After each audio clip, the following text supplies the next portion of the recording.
Sanibona bafethu uvane lo. So kulabo kade sibehlelile ukuthi igame bazoya kuyibuka le eLucas Moripe. Abakhansele lawo maplans lawo bafethu. Isishintshiwe ke ivenue sizoya le eLoftus.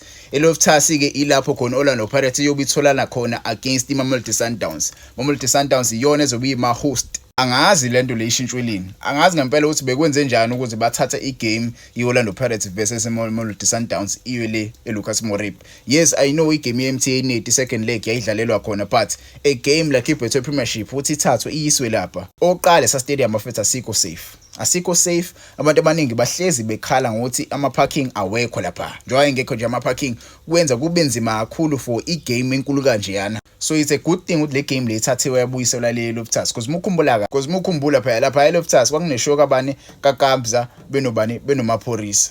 Leya show leyana bafethu iyadala istadium ukuthi sibe worse. Iyadala ukuthi istadium sibe worse. I remember last season ngosikhathi Orlando Pirates idlala lapha.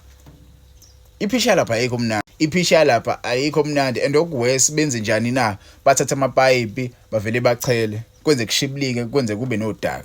So I hope njengamanje ukuthi iLoftus iright. I saw iMamelodi Sundowns idlala against iRomo Stars kuyona leya pitch. I think ingconywana than last season. Yabo ingconywana than last season. So I expect ukuthi kube igame emnandi leyana on a bigger venue and I expect ukuthi abajida bakwazi ukuthi ama-tickets basheshe wakhipha. Angazi indaba ama-tickets angakaphumi because kumele ama-tickets ngabe sephumile njengamanje mase yothengwa lapho kuba sold out.